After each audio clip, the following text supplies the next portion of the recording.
네. 자, 이어서 마켓 공감 키워드를 통해서 우리 시장 한번 진단해 보고요. 또 향후 전략과 전망 한번 간략하게 들어보겠습니다. 오늘 함께할 분은요. 대신증권 컨설팅랩 문남중 연구원입니다. 전화로 만나보겠습니다. 안녕하세요. 네, 안녕하십니까? 네. 주말 동안의 뉴스들로만 보자면 우리 시장 괜찮을 줄 알았는데 오늘 웬 날벼락인가 싶기도 합니다. 어떤 키워드를 준비하고 계실지 궁금한데요. 먼저 첫 번째 키워드 밝혀주시죠. 첫 번째 키워드는 미국 고용지표 호조입니다. 그렇지 않아도 좀 여러 가지 시장에 지금 고점이 아니겠느냐는 뉴욕 증시를 더 크게 올려놓은 가장 큰 키워드가 아닐까 싶은데요. 어떤 내용 들어있을까요? 예, 말씀해주신 것처럼 2월 미 고용시장이 한정할 만한 서프라이즈를 좀 보였는데요. 2월 비농업 취업자는 시장 예상인 16만 명을 상회한 전월비 24.6만 명을 증가했고, 또 2012년도 월평균 18.3만 명 증가세보다 확대된 점이 좀 긍정적으로 작용을 했습니다. 더불어서 2월 실업률도 시장 예상인 7.8%를 하회한 7.7%를 기록하면서 전월비 0.2%포인트 하락한 가운데 2008년 말 이후 최전치로 하락하는 모습이었습니다.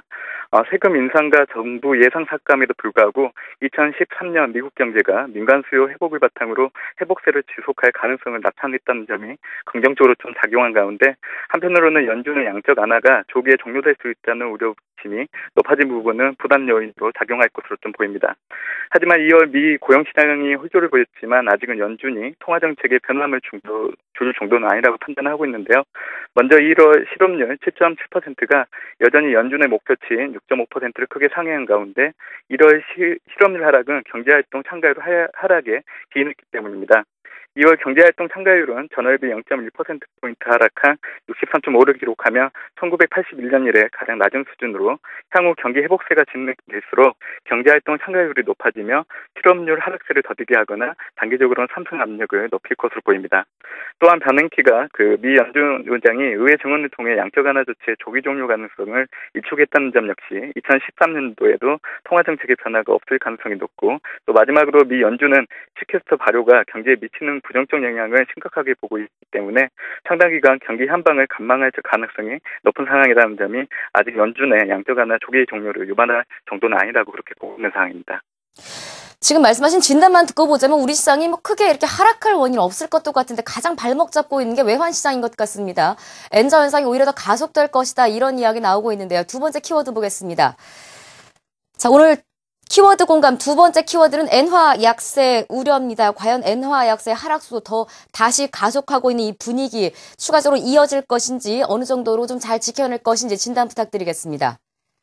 일단 최근 들어서 중국과 엔화 가치 하락 속도에 대한 상당히 비판을 좀 쏟아내기 시작을 하고 있는데요. 일단 지난 주말 같은 경우에도 엔달러 환율이 미 고용시장이 큰 폭으로 회복되면서 96.05엔을 기록하며 2009년도 8월 이후 처음으로 95엔 선을 상회를 했습니다. 엔화 우려는 이미 상당 부분 시장에 반영된 측면도 있으나 아직까지 오버슈팅이 가능한 국면에 있다는 점이 좀 부담스러운데요. 일본 중앙은행의 신임 총재로 선임된 구로다는 3월 19일 공식 취임을 하고 오는 4월 4일에는 부임 이후 처음으로 통화정책을 주재할 예정입니다. 그러다 신임 총재 같은 경우에는 아베노믹스 추종자로 추가 자산 매입 등 더욱 공격적인 양적 완화 의지를 드러내고 있기 때문에 4월 초까지는 엔화에 대한 우려가 지속될 수 있습니다. 일단 연초 이후 지속되고 있는 국내 증시의 디커플링 주요 요인이 환율에 대한 부담이라는 점에서 최근 원달러 환율은 1,050원을 저점으로 반등에 성공하며 안정을 찾아가고 있으나 엔화 약세에 대한 우려는 여전하다는 점에서 좀 국내 증시의 레벨업은 좀 이연되고 있다고 그렇게 보고 있는 상황이고요.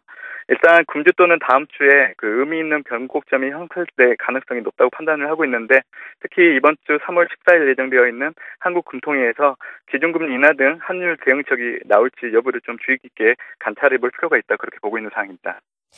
엔화 약세에 따른 분석은 아직은 조금 더 우려해 볼 만하다, 이런 생각이 듭니다. 자, 오늘 마지막 키워드 어떤 걸지 확인해 보겠습니다.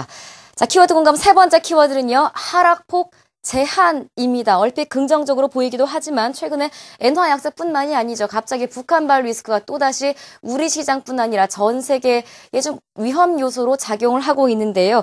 하락폭 제한 키워드에 대한 풀이 부탁드리겠습니다. 일단 최근에 시장에 영향을 주는 악재의 영향력이 좀 제한적이라는 부분에서 이번 주 코스피가 추가적인 조정폭 역시 좀 제한되지 않을까 그렇게 보고 있는 상황입니다. 일단 코스피의 60일 이평선이 위치한 1980, 1차적으로는 121 이평성이 위치한 1960 정도에서 좀 의미 있는 좀 바닥이 형성되지 않을까 그렇게 보고 있는 상황이고요. 특히 이번 주 같은 경우에는 커들러브 2층 대위가 예정되어 있기 때문에 수출주나 대형주 중심의 매물 부담이 가중될 수 있다는 점에서 코스피보다는 코스닥 시장이 상대적으로 좀 선전하지 않을까 그렇게 보고 있는 상황입니다. 섹터 측면에서는 신제품 출시와 업황 개선 기대로 시장 모멘텀이 살아나고 있는 IT 업종이 여전히 유망한 업종이라 그렇게 보고 있는 상황이고요. 일단 지수가 2,000포인트 아래라고 하면 IT 대형주에 대해서는 분할 매수하는 전략이 유효하다고 그렇게 보고 있는 상황입니다. 예, 말씀 잘 들었습니다. 네, 감사합니다. 네, 현재까지 대신증권 컨설팅 랩 문남중 연구원이었습니다.